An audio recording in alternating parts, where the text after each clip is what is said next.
Good day, everybody. My name is Mziwanele Mhlanti, and I'm one of the guest speakers in the show Living Life by Design by Amanda Machaka. Today, we have Mziwanele Mhlanti, who is a qualified internal auditor who has turned away from his profession to pursue his passion of coaching students in life skills and leadership skills. So you sure don't want to miss this one. So watch out.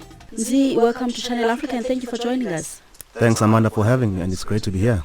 Awesome. And you always wanted to be an internal auditor. How did you learn about internal auditing?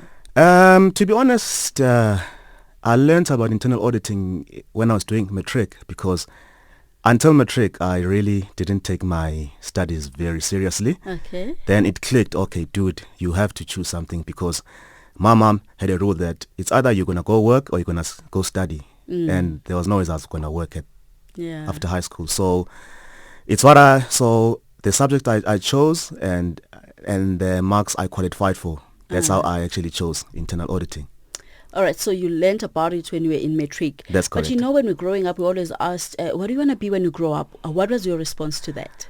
I think I wanted to be a doctor, and until I discovered I don't actually like seeing blood and gruesome things. So I decided, no, that's not for me.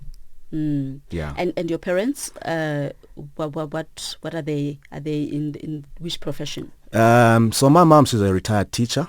Okay. And my dad, he passed on, but he used to work for SARS. He was an inspector for SARS, the South African Revenue Services. So would you say, because your mom was a teacher and your dad working for SARS, you had to choose a career that,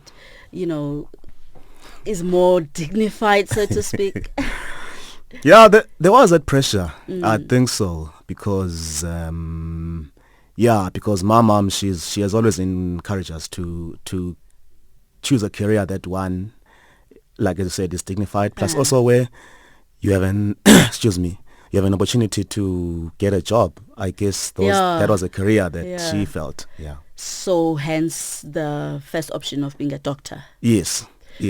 All right. And then deep down, when you inspected yourself, apart from just choosing a career that okay, my parents are going to want, they're going to be happy when they say our son is a doctor, anything else that you knew you wanted to pursue? Not really. Sure. Like I said, it only clicked to me when I was in matric, because it was more just going to school and being with Amachita, and it only clicked in matric that I had to choose something.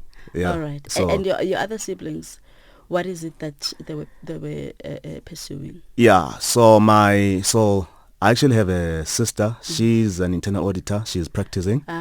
Older currently. sister. No, sorry, younger sister. Oh, okay. I have a sister who's an optometrist, and I have a brother. He's an entrepreneur. He mainly does. He's mainly in construction, and then I have another brother. So he's unemployed. Okay. Yeah. So it's a family of achievers. I would say. And the pressure obviously would be there that you pursue something that is more acceptable. So I wanted us to talk about your love for people, because I believe that now that you are part of Focus, that should be something that you wanted to do, working with young people. Where do you think your love for people, working with people, came from in the respect that you are working at Focus? So I think it started for me when I was studying at varsity at the Cape Peninsula University of Technology. I joined a similar organization called YMCA in Cape Town. So I really loved how they did things and how they gave their time to be with young people, because it's people really who could have earned much more if they were in the mainstream medias. Like, we're talking about someone who could have been an engineer, but he chose to work with young people. So for me, that's when that love was started in that organization, and the people who trained me, if I can say. Yeah. So I fell in love with it. I really loved it, and I saw it was such valuable. So as much as I studied I did internal auditing, I think that was the biggest thing I took out when I left that varsity, that that being trained myself and Yeah. being given that opportunity and being groomed, if I can say that. What valuable lessons did you take from that program that you are even today applying in your life? Just they had a mentality to serve where you are. So first of all, you are a servant before you are a leader. So that was what was installed. Servant leadership. Yeah, servant leadership. And to give it your best where you actually, in tough and changing conditions, because they used to explain to me how difficult it was, but they kept on going. So I learned that lesson in then, that you stick things out and that you actually grow when you experience such things. So I think that's what I've learned. Even to this day, I still apply that. All right. So when we come back, you'll tell us about, how difficult was it for you to shift from internal auditing to get to where you are right after this. Welcome back to Life by Design right here on Channel Africa, the African Perspective. My name is Amanda Machaka, and today I'm joined in studio by Mziwanele Mhlanti. He is a qualified internal auditor who is now leading an organization that seeks to equip the leaders of tomorrow, that is our young people. Now, Mzi, how did you talk to your parents and tell them that I want to switch from what I've studied for how many years? For 4 years. For 4 years. And go into doing something that is going to empower young people, which I don't think the payment is the same salary-wise. Yeah. So, sure. It was a conversation that I had to have with my mom. So before I joined Focus, I was in logistics for 4 years. And she was aware of the struggles I was experiencing there, and I didn't like it very much because it was very much against my personality. But in spite of that, I learned a lot. So, but she was aware though that I wasn't happy where I was, and then I resigned at my job in December last year to pursue what I'm doing now. So I think for her, she was happy at first that, okay, now at least my son has a job.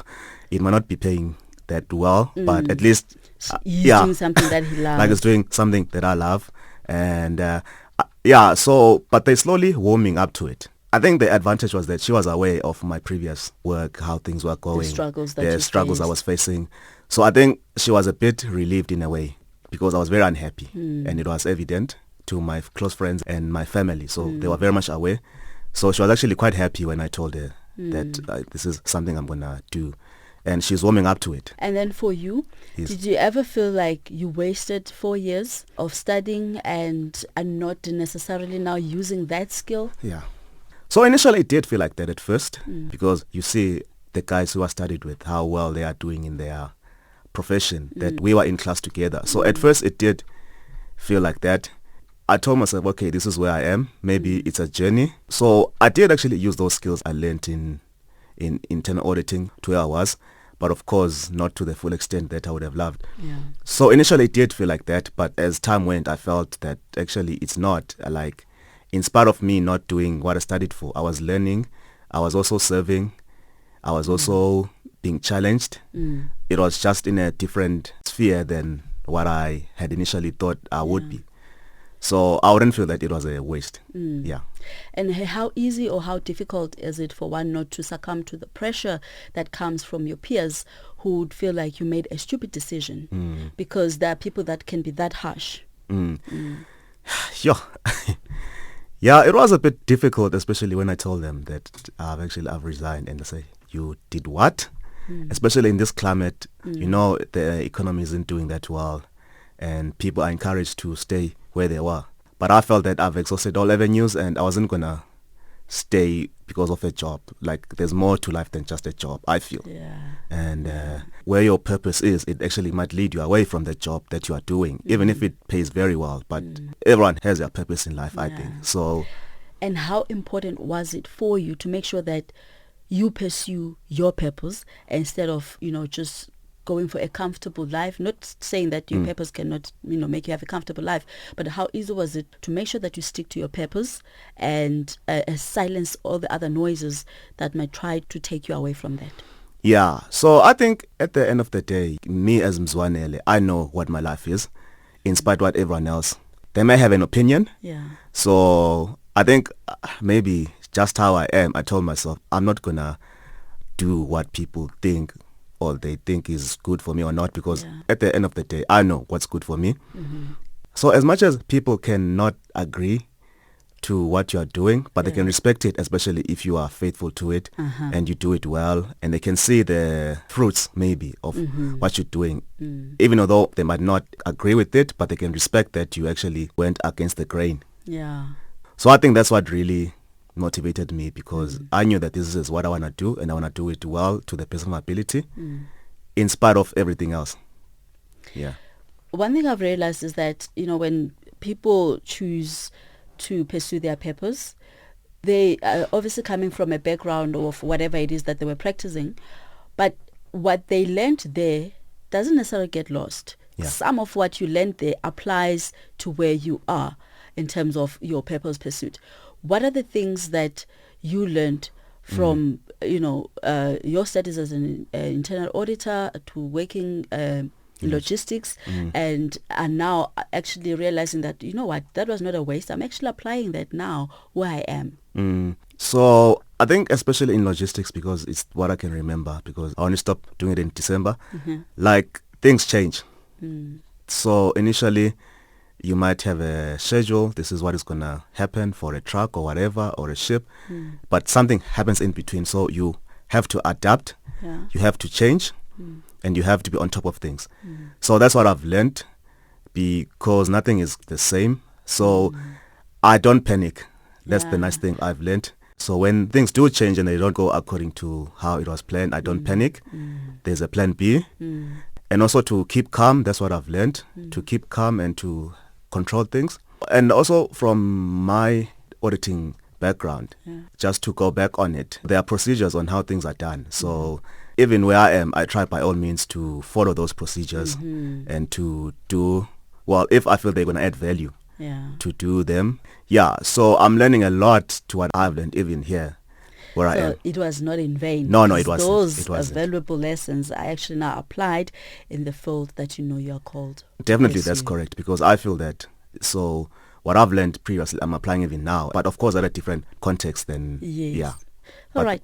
So right after this, we're going to talk more about focus, what it's all about, and how are you changing young people's lives. Hello, this is Tshofatso August Modiga Powers, and you're watching Living Life by Design with Amanda Machaka.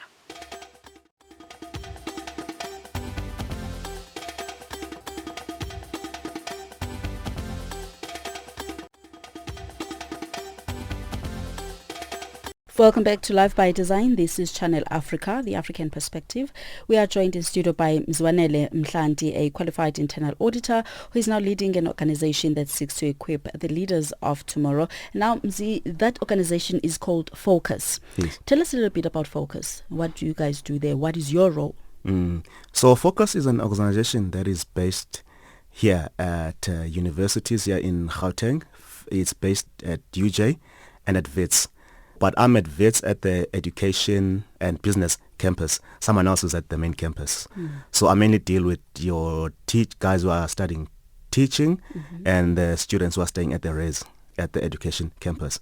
So my job is to seek younger students that we can train. So I facilitate that training for them to lead where they are.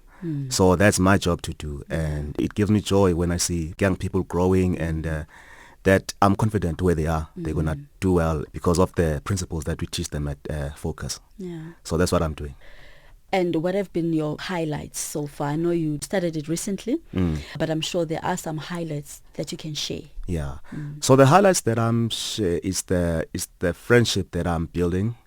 Even although I'm training these young students, but I'm also building friendships at the same time, seeing their growth from where they were and to now. That really does give me joy, and to see them growing and leading, even when I'm not around, but the report I'm hearing from the people that they are leading. So that gives me joy. That gives me joy, Now, the students that you're dealing with are being prepared academically. Yes. But it's also very important to make sure that they're grounded, and, you give them valuable life lessons that will help them where they're going. Yes. And I believe that that's what Focus is doing. Right?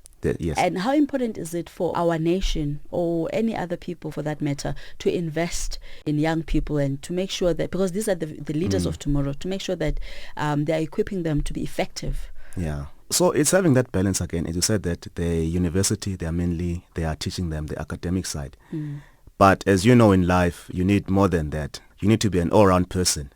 So just academics on their own, they're not going to cut it. Yeah. So you need to be an all-round person. And I think that's where we teach the students that other aspect that university as per se, they don't teach them in their academics. That will carry them through their lives. Like in any organization that they work for, they can know how to handle themselves, to adapt to different situations, like of the values that we teach them, spiritually also. Yes. That we do. Yeah. You emphasize on spirituality as well. Yeah. So, I think that's what we mainly do also. But also, like in any career, it does have its challenges. And sometimes what keeps you going and motivated is that other aspects, like your spirituality or your other part in your life when everything else is not working. Yeah.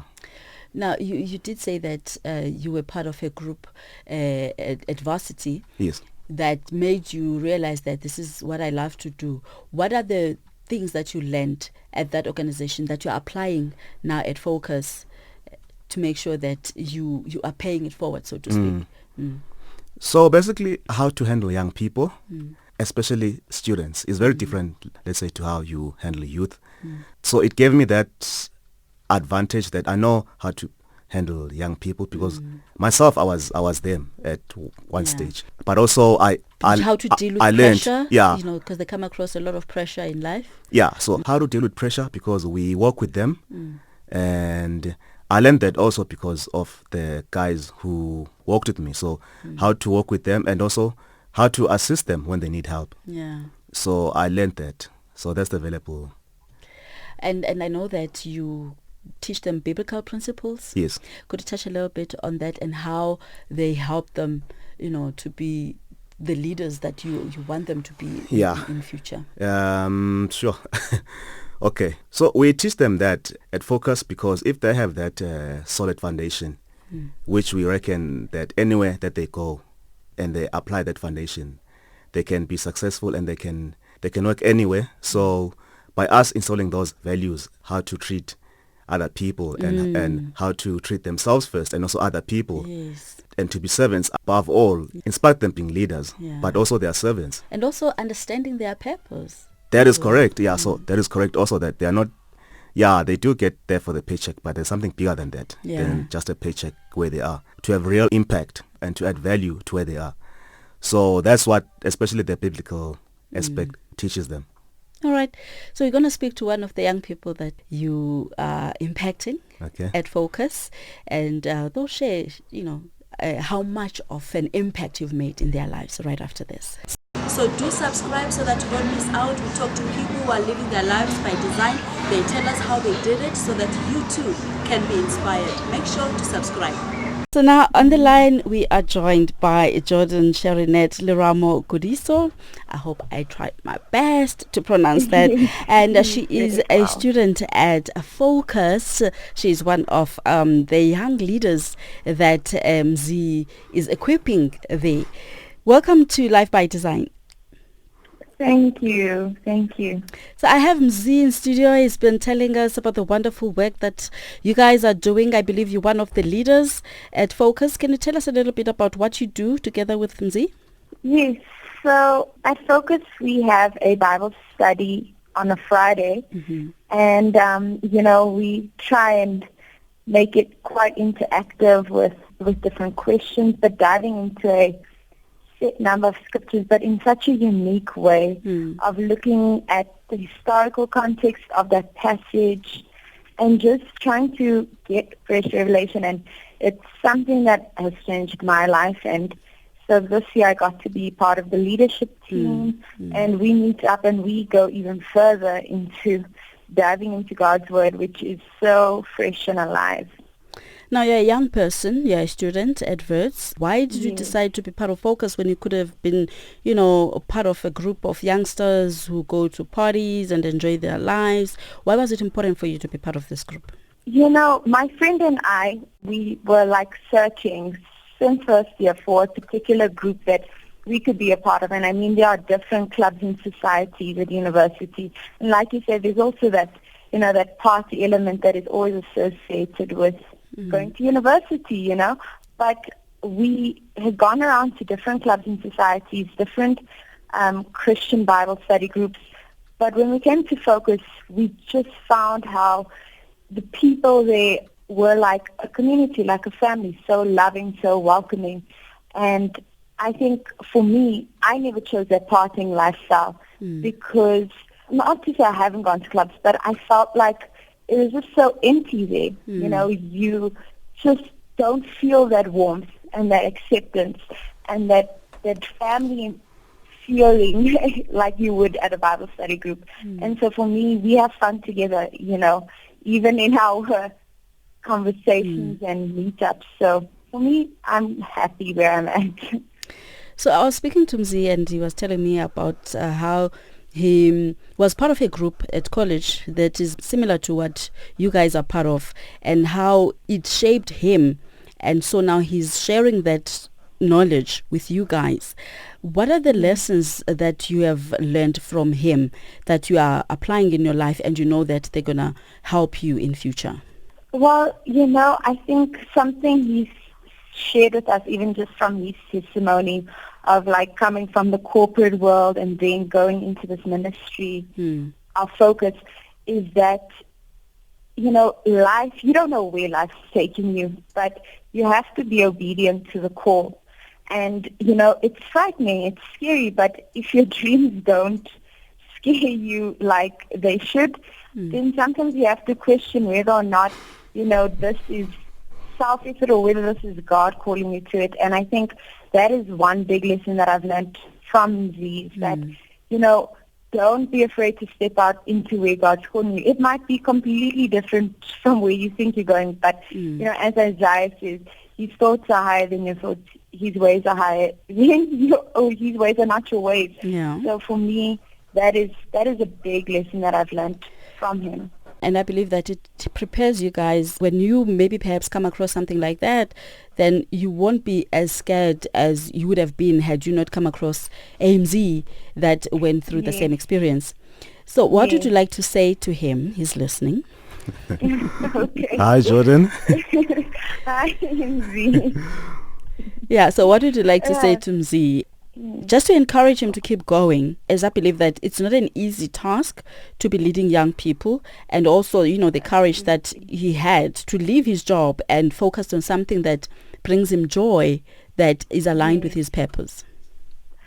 Well, Mzi, I think of our meeting, our last leaders meeting, where you had said, let's go back to the Lord's Prayer and let's just reflect and be thankful. And I think in this moment, that's what comes to my mind, how you constantly remind us to be thankful for the little. And so I want to just, encourage you again with your own encouragement to us that, be thankful for the little, be thankful for the big, and remember that, God has to be your daily bread through it all, There are different things that can try and fill you, can try and fill like voids in your life, but find your joy in Him. And when you get real with Him, He truly, truly gets real with you. Thank you so much, Jordan, for joining us. That was wonderful. Thank you. Thank you so much for having me on the show. Now, how does that make you feel? That one of your students is saying what she's saying. You realize that it is valuable after all. It's worth it. That was a pleasant surprise, I must say. Sure. Like, where can I start? It's not in vain. What you're doing is not in vain. It's all worth it. Yeah, I think it will just motivate me to keep going and for God to give me strength to continue, and that there's actually value to what I'm doing in spite of what everyone else might think. And but it's quite humbling also. I can imagine. Yeah, it's quite a humbling experience, but definitely it will motivate me. Yeah. So what would you say to someone who's listening at home who doesn't know what their life purpose is, or perhaps they do know and they're fearing that, you know what, I don't want to venture into the unknown. First, to the one who doesn't know, how did you manage to tap into yours? And to the one that is fearful of tapping into the unknown. Yeah, I think the one who feel that his purpose is unknown, I would motivate them to actually to look what is their likes, what keeps them going, what keeps them motivated, what brings them joy. And it doesn't have to be monetary things. So that's the place to start there. Like, where do they want to be? Like, where do they find satisfaction? Where they are. So to look for such things, because sometimes it's not that clear what it is, but you can look for those things that brings satisfaction, like joy, satisfaction, joy, and that you want to do that in spite of what everyone thinks. And to those ones who know what it is but scared of the unknown, I guess it's taking that big step to the unknown. And and sometimes playing it safe is not always the best thing, but it depends on the situation that the person is. But it's taking that bold step. And also they must make a research also. I would advise that, to make a research. But I still feel that taking that big steps and that bold step, like some of these things, they will work themselves out, because of you are going to build network and for people to take you further if you need be. All right. It's important what you just said, that do your research. We're not saying that just leave everything and you don't know what is it that you're supposed to do. So do your research. Make sure that you're prepared. I'm sure you did that. No, definitely. Before you ventured into the new, into pursuing your purpose. So definitely, because I spoke to a lot of people who are doing this. So I didn't go there with a blind side. So I knew already. It's just that me doing it, it's very different to what. But already I had an idea where one is going to do and where they're going to be, what are the prospects. So again, research is important. So I would encourage that, to do research, and also to network in that space where you want to pursue your purpose. Because I've been fortunate enough to be around people who are doing it. And sometimes pursuing your purpose, taking a role like you taking now, can come with a huge pay cut. Yes. But then obviously you have to prepare. Yes.